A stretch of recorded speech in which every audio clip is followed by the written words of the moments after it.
Well, it is another week of ELA. This week is going to be very different. We are going to not do what we normally do in ELA with spelling and vocabulary and everything, because in just 1 week and 1 day, you're going to have to do a big writing prompt for the TCAP test.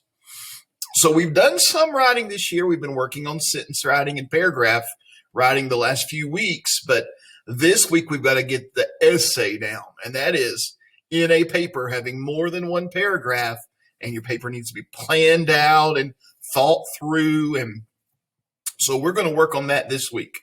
So you're going to have this week to work on an essay, and we're going to make it a fun essay, okay? So we're going to use what we've taken from a couple weeks ago when we were practicing writing super sentences, using lots of details in our sentences.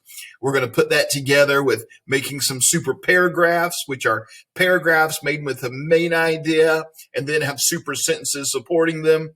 And then we put all the paragraphs together. It'll be a super essay, and you'll score really high on the writing prompt next Tuesday. So what we're going to do is we're going to read this text called "It's Disgusting and We Ate It." True food facts from around the world and throughout history. Kind of goes along with what we did the last 3 weeks in our module 8 all about food. And so we're going to take this, and then after we read the story, we're going to look at a writing prompt about this story, and then we're going to work this week on creating an awesome essay. And the final draft is going to be due to me on Friday. So it's going to be a big grade. I'm going to count this essay as a big test grade in ELA because we're going to spend the whole week on it. All right. So let's take a look at this story so that we can know what we want to choose. Now, I'm going to go ahead and tell you what your writing prompt is going to ask you to do is to pick one food that is in this story and then write an opinion paper about why you should eat that food. So be thinking about what kind of food in this story you could write a paper about and try to influence people to eat it. Your author's purpose is you're influencing people to eat it. You're trying to persuade with writing your opinion on it. Okay. So think about that as we read this story. It's disgusting and we ate it. True foods, facts from around the world and throughout history. By James Solheim, illustrated by Eric Brace. I like the illustrations here. They're kind of gross, but it looks like it's going to be fun. Here we go. It's disgusting and we ate it. True food facts from around the world and throughout history. Okay, so we have here on this first page, we see some things that people eat around the world. Let's just take a look at here. Up in Alaska, they eat raw seal liver. They get some baked muskrat in Canada, fried fish cheeks. Up in the United States and Northeast, we eat seaweed snacks. That sounds kind of like sushi, doesn't it? Ground cow meat. Oh, that's a hamburger. Yeah, I ate that too. Rattlesnake cakes down in Texas. I don't know about that. Corn fungus in Mexico. Acorn bread. Whole mouse stew. Ugh. Rat stew. Boiled sheep organs and oatmeal. That's in Scotland, I believe. I believe that's called haggis. I've had some of that before when I went to Scotland one time, a long time ago. Pig's feet soup, truffles, lamb's liver stew, calf brain custard, shark meat, roasted giant spiders, ants, grilled guinea pigs, blood sausage, stewed cane rat, skewed red caterpillars, fried termites, fried grasshoppers, saffron. I think that's like a plant. That doesn't sound too bad. Caviar, fish eggs, horse blood, 1,000-year-old eggs. Ooh, I don't even eat eggs when they're fresh. Shark fin soup, silkworm soup, stuffed frogs, duck embryos, roasted giant spiders, mammoth meat. What? No, a long time ago. Okay. Well, let's get into the story. It's disgusting and we ate it. True food facts from around the world and throughout history. Hairy weeds for breakfast, slippery snakes for lunch, scary blobs that grow at night, and bowls of bloody punch. With such a lovely dinner, How could I ever wish for candy bars and chocolate cake and ice cream on my dish? Is this going to be a rhyming story? I hope so. I didn't expect that, but I like it. We're still in the first few pages. Here's the dedication page for the author's niece and nephew, Claire and Eric, who are cute enough but not disgusting enough to eat. And for Joyce. All right, so we've got a long story to read, so we better get on this. I'm a spinach fan. You are what you eat. Then why aren't you green? I'm going to shrink this down just a little bit so we can see it better. Maybe one more time. No, I don't think it's going to let me. Something's moving in my lunchbox. What would you rather eat for lunch? A steaming piece of pizza? A bowl of bugs? A live oyster? Or a fish's head? You might be surprised to learn that many people around the world would not answer pizza.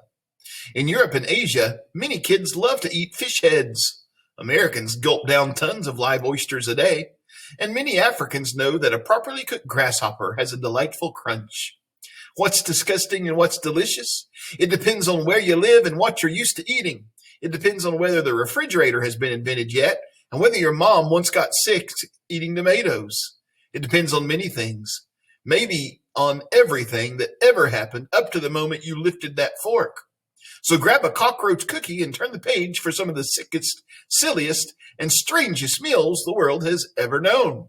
When you're done, maybe you'll have a hankering for something really horrid, like spinach.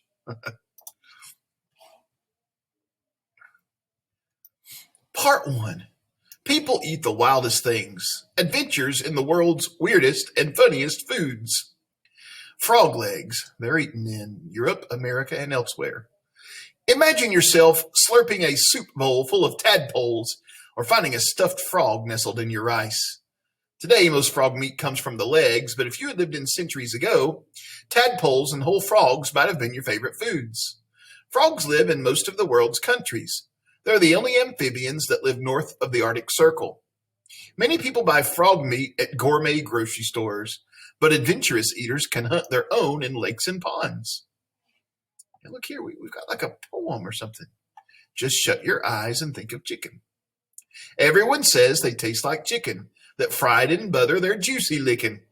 They say if I'd just try a bite, I'd end up eating the whole dang night, gulping them down like candy bars. Well, I don't care if movie stars come and feed them to me on toast. I'll never convince myself the roasted jiggle on my tongue is meat the human mouth was meant to eat. And don't try hiding it in stew. I know it's frog, whatever you do. And now a poem. Frog legs make me croak. All right. 3 famous words taste like chicken. Whether it's with frog legs, alligator tail, or another offbeat meat, these 3 words keep coming back like a bad aftertaste. Here are some spicier comparisons people have made to describe their favorite freaky food. Boiled cattail shoots taste like asparagus. Dulce, a type of seaweed, tastes like slightly salted nuts. Prickly pear cactus fruits taste like raspberries. Dry roasted crickets taste like smoked nuts. Salted earthworms taste like beef jerky. Fried wax moth caterpillars taste like bacon. Giant spiders from Venezuela taste like crab. Giant spiders from New Guinea taste like peanut butter. Ugh. Fried flower beetle larvae taste like sunflower seeds. Witchetty grubs, which are insect larvae, taste like sweet scrambled eggs. Oh, that one almost made me throw up. Raw meat tastes like pork. Alligator meat tastes like lobster. Whew. Friday is Frog Day. In the Middle Ages, on days when European Catholics weren't supposed to eat any meat but fish, they could still eat frog and beaver meat. If it swam, they thought, it must be a fish.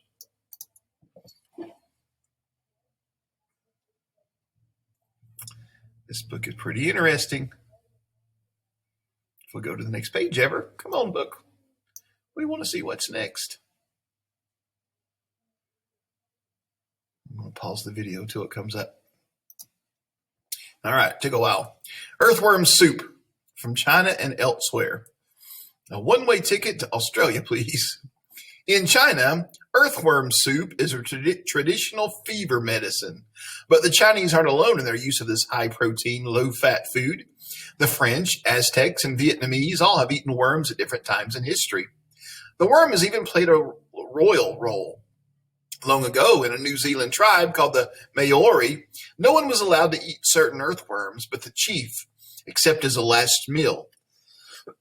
Today, worm eaters in Australia enjoy long white worms dug from rotten logs and eaten raw. And now a poem that wriggles with anticipation. It's called Anticipation. Oh, mouthfuls of squirmy, squiggly, mucky loopaloops, a royal feast if you waited your whole life to taste greasy, grimy, slimy, lapping pells of tails. Ugh. I'll start with something from the garden. Will that be soup or salad? Look at their soup and salad. It's got lots of worms in it. Sidewinder salad, the American West. It's not easy making mincemeat of a rattlesnake. The snake's many tiny ribs make the meat hard to extract. And a 6-pound snake might only have a pound or so of meat on its body. One restaurant buys skinned whole snakes, minus the head and rattles, from a snake farm in Texas. Chefs cook the snake, skeleton and all. Next, they hand peel the meat from the bones. Then they add spices and arrange the meat on a bed of mixed greens, crafting the snake into a delightful eating experience. I should have asked for tuna casserole. Fast lashing teeth and tattletale, deadly at one end, delicious on down. Dear rattlesnake, my dangerous dinner, don't do to me what I do to you. Good snakey. Would you eat a snake? Poison from animal bites and stings is called venom. In rattlesnakes, venom is found only in sacs connected to the fangs, not in the meat. In China and France, people often called snakes hedge eels or brushwood eels. Apparently, they thought of eating snakes. The thought of eating snakes was too much for some people, but eels, they were yummy. Ugh. Rattlesnake is lower than fat than most of the meats you already enjoy. It's a tender white meat with a mild flavor and texture like that of crab. What's so scary about that? Would you eat a rattlesnake? Would you eat worms? We talked about frogs and worms and rattlesnakes. What's next? Insects. We know about that, don't we, in most countries? The Australian honey ant stores so much of a sugary fluid in its body that its hind end swells to a globe big enough to eat. People bite the bug's end off to get all at that sweet stuff inside. It's almost the same as eating honey from bees, but with an extra touch of insect flavor. Termites are a gourmet food to many Africans. People eat fried grasshoppers in many parts of Asia, Africa, and the Middle East, and pioneer Americans boiled locusts in soup. The famous Greek philosopher Aristotle said that cicadas taste best with their eggs inside of them. These birds are saying, I want termites, I want grubs, I want a poem. Well, here you go, Mr. Bird. Bob White, what shall we eat tonight? Silkworm pizza, grubs and pies, caterpillars and termite fries. Who will eat them? Whippoorwill, and so will I. Fried grasshoppers, locust stew, candied crickets with honeydew. Who tried such treats? Katy did, and I did too. I like that poem. A whippoorwill is a bird, a katydid is an insect. That's cool how they use those words for wordplay. Pile on that protein. Spiders and flies may not look like much, but as protein providers, they're at the top of the heap. Amounts of protein in pounds, roasted spiders, 1,268 amount of protein in pounds. Housefly pupa, 1,262. I'll let somebody else eat that. 1,200 dried grasshoppers. Fried termites, 900 amount of pounds in protein. 760 pounds in a ton of smoked caterpillars. 394 pounds in a ton of cooked beef. So spiders have more protein than beef. I'm going to stick with beef, I think. But bug eating in the Bible, John the Baptist's clothes were made of camel's hair. His food was locust and wild honey from Matthew chapter 3, verse 4 in the Bible. There are some winged creatures that walk on all fours that you may eat. Those that have jointed legs for hopping on the ground. Of these you may eat any kind of locust, katydid, cricket, or grasshopper. But all the winged creatures that have 4 legs you are to detest. Leviticus chapter 11, verses 21 through 23. So the Bible talks about eating bugs. It does. I'm a preacher. I've read those verses. Crash diet. When U.S. Air Force Captain Scott O'Grady's plane went down in 1995 during the, I think it should say war in Bosnia, he had to eat ants to survive. He smashed them against his backpack and ate them raw. After he had survived for 6 days on sour ants, grass, and leaves, rescuers found him. Guess what he did as soon as he got to the rescue chopper? Eat, of course.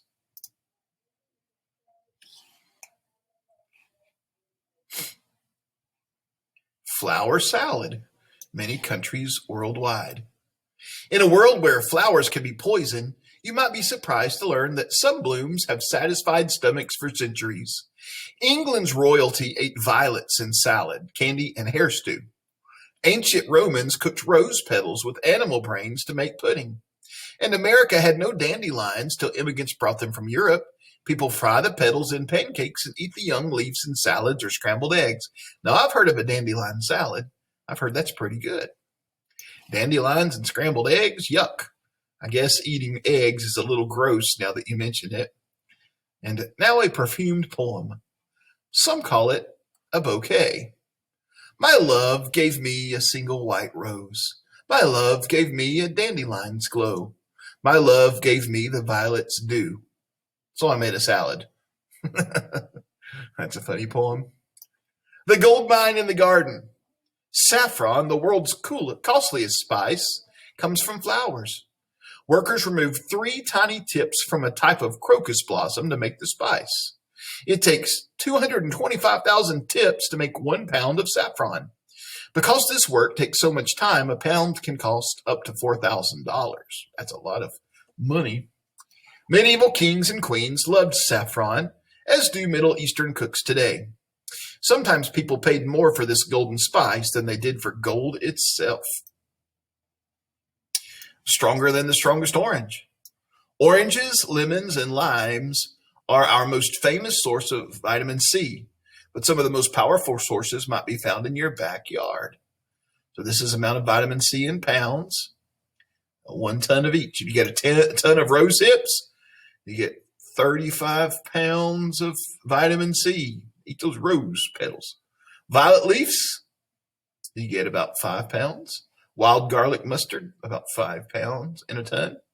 Oranges, about, well, maybe this like 1.5 or 2 pounds in a ton of oranges. So there's a lot more vitamin C in roses than there are in oranges, aren't there? I don't know if you should go eat a rose bush, though. Might ask mom and dad before you do that for sure. Eat like a king, burp like a king. Some ancient copies of this recipe call for over a dozen strong herbs, including garlic and onion, but no lettuce or spinach. Talk about a royal case of bad breath. So here's a salad from an English royal recipe over 500 years old. Peel, wash, chop, and tear up fresh herbs from the list below, using only a little of each. Then add lots of spinach and leaf lettuce. Toss with olive oil, add a dash of vinegar and salt. Leek, garlic, onion, green onion, chives, parsley, mint, sage, watercress, fennel, edible flowers, including roses and English violets. Now get a grown-up's help and use only the flowers that were grown for food. Do not use wild plants of any kind unless you've learned from an expert how to avoid poisonous lookalikes. If you can't find edible flowers at a food store, the other items on the list will do fine. We bow to you out of respect and because your breath makes us woozy. So we've talked about food, plants, and seaweed. Most countries eat seaweed. Off the island of Fiji, people eat crunchy seaweed mixed with fermented coconut milk. East Coast Canadians eat seaweed snacks instead of potato chips. In fact, almost everybody who lives by the sea eats ocean vegetables. And these underwater treats find their way into more inland tables every day. And now a poem for bird brains. In my salad sea, I'll swim and I'll dream, and eat seaweed with oyster cream, and pick my teeth with a seahorse tail, and ride to dinner on a whale. Oh, I'll never need to leave the sea where the fish are fresh and the salads free. Have you eaten seaweed before? I've eaten it when I've eaten sushi. It's usually wrapped in seaweed. You've already eaten seaweed. Do you have ice cream in your freezer? If so, pull it out, brush off those ice crystals, and read the ingredients list on the container. You'll find carrageenan in the recipe for most ice cream sold in America. Carrageenan comes from a kind of seaweed, often called Irish moss. Many foods contain seaweed products. The sea's best weeds often show up in frozen foods, cakes, pies, and brand name toppings like hot fudge and salad dressing.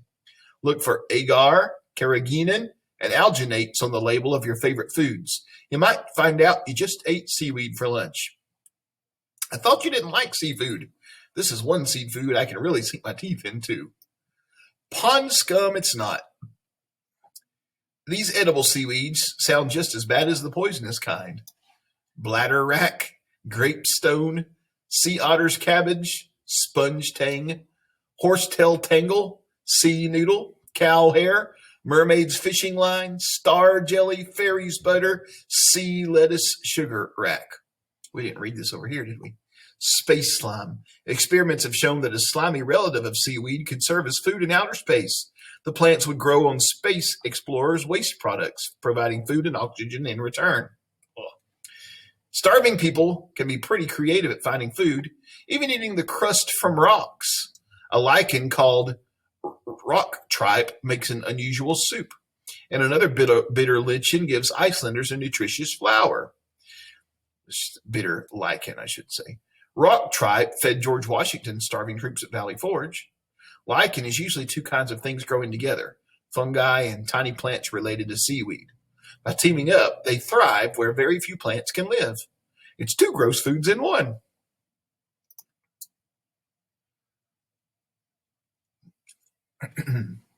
So all kinds of different kinds of animals, different kinds of insects, seaweed, and here's sushi. Have you ever caught a shark by mistake? No, but I caught one on porpoise. Porpoise is like another word for dolphin. Sushi is the name for a wide range of Japanese rice dishes, often based on raw fish. Sushi chefs can be real artists, making food that looks pretty enough to hang on the wall. But raw fish isn't the only tool of the sushi artist. Seaweed, raw squid, and other ocean foods add to the sushi's master palette. In a crowded country with little land and lots of ocean, people learn to create with creatures from the sea. And now, a poem. Whoops, I plumb forgot to fry this fish. Forgive me, I was spring dreaming. Haiku. Bless you. Do you need a tissue? Would you like fries with that? Japanese people could buy fast food sushi as early as 1860, hundreds of years before the world's first burger place opened. Something's rotten in Rome. What's worse, fresh raw fish or fish left out to spoil. In the hands of amateurs, both can be dangerous, but people have learned how to use even the food with the most famous stink, rotten fish. Cha, which is ancient Chinese, left to spoil in a milk preparation, different types of fish develop their own, shall we say, peculiar smells and taste. Aristocrats ate cha as a paste or in petal-thin slices. Not for me. Rockwort, which is modern Norwegians. After several months in salt and sugar, a dead trout gets good and ripe, sometimes a bit too ripe.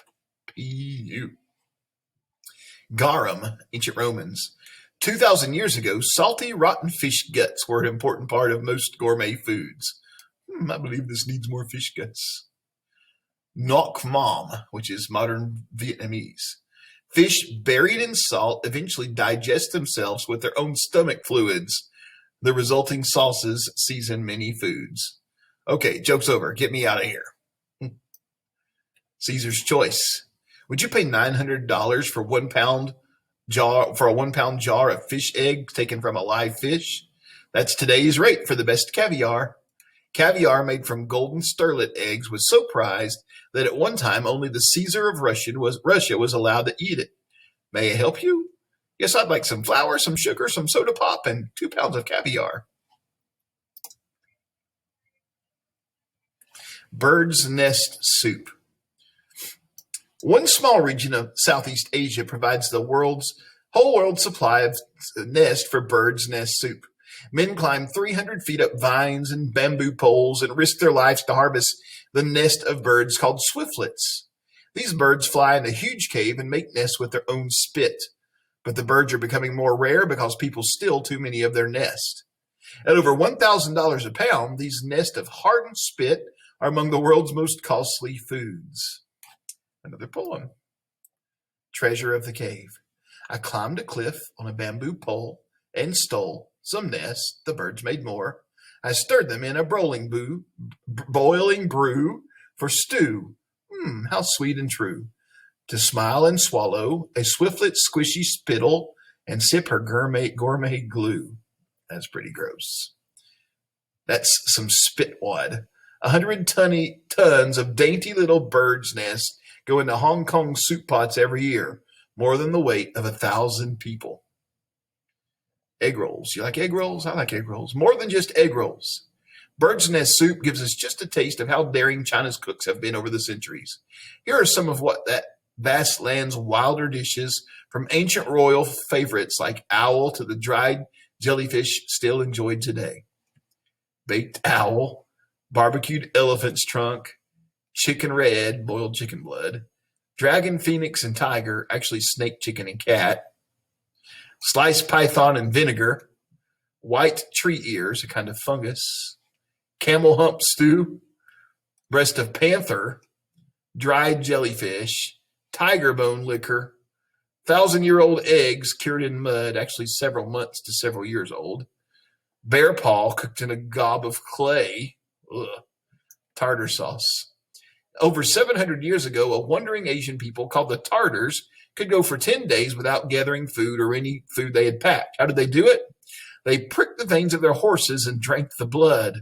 Since horses are so large, a Tartar mealtime hardly slowed the animals down. Well, I don't know how many more pages are left in this story, but we've gone for about 30 minutes. So I'm going to stop the story there and pick up on our writing just a little bit. And we'll go back. We're on page 15, so we'll read some more of the story tomorrow. But we've had several choices now. So I want you to go and think about which one of these you want to try to write a paper to convince somebody to eat. So let's review what we've talked about. We've got bird nest soup on this page. We've got rotten fish. We've got sushi. We've got seaweed. We've got flowers, flower petals. We've got insects, snakes, earthworms, frogs. So pick one of those. Think about those for just a moment. All right, I'm going to want you to go to the next slide now, and we're going to work on getting our paper started. I want to read the writing prompt to you today, and we'll work on getting our paper started. So go ahead and go to the next slide now.